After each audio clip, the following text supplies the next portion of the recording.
नमस्कार, मैं हूँ रूबी सिंह और आप देख रहे हैं पीआरपी न्यूज। चलिए रुक करते हैं आज की महत्वपूर्ण खबरों की तरफ। बजट 2026-27 पेश होते ही जहां सरकार इसे विकसित भारत की दिशा में बड़ा कदम बता रही है, वहीं राजस्थान से इसकी सबसे तेज और तीखी प्रतिक्रिया सामने आई है। नागौर से सांसद हनुमान बेनीवाल ने इसे बजट को सीधे सीधे निराशाजनक करार देते हुए कहा कि इसमें राजस्थान के युवाओं, किसानों और मध्यम वर्ग की उम्मीदों पर पानी फेर दिया गया है।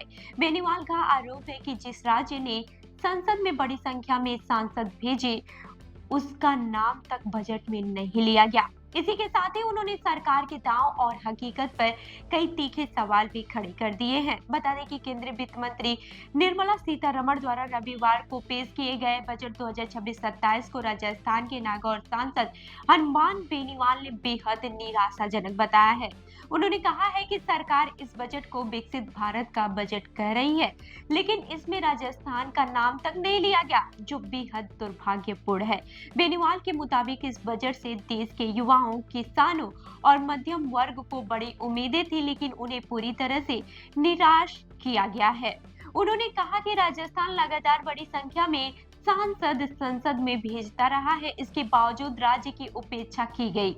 बेनीवाल ने यह भी याद दिलाया कि राजस्थान में हाई स्पीड कॉरिडोर और रेलवे से जुड़े कई बड़े प्रोजेक्ट चल रहे हैं, फिर भी बजट में राज्य के लिए कोई खास घोषणा नहीं की गई। हैरानी की बात यह है कि रेल मंत्री और रेल राज्य मंत्री दोनों का संबंध भी राजस्थान से है, इसके बावजूद राज्य को नजरअंदाज किया गया। बेनीवाल ने पेट्रोल, डीजल और गैस की बढ़ती कीमतों का मुद्दा उठाते हुए कहा कि बजट में इन पर कोई गंभीर चर्चा नहीं हुई है। उन्होंने सोना चांदी की लगातार बढ़ती कीमतों पर भी सवाल खड़े किए।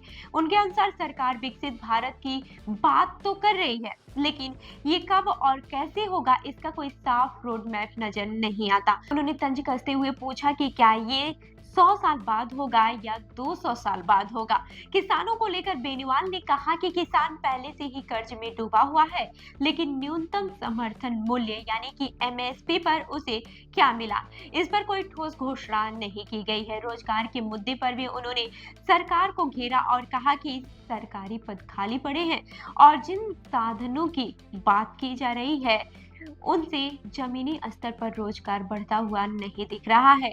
अंत में बेनीवाल ने साफ कहा कि उनकी नजर में ये बजट पूरी तरह से जीरो है और राजस्थान के लिए डबल जीरो है, क्योंकि राज्य का नाम तक इसमें नहीं लिया गया है। अब देखना ये होगा कि इन आरोपों पर सरकार की तरफ से क्या जवाब आता है और सियासी बहस आगे किस दिशा में जाती है। तो इस खबर पर आपकी क्या राय है, हमें कमेंट करके जरूर बताएं और ऐसे ही अन्य खबरों के लिए हमारी वेबसाइट www.prpnewsindia.com पर विजिट करें। धन्यवाद।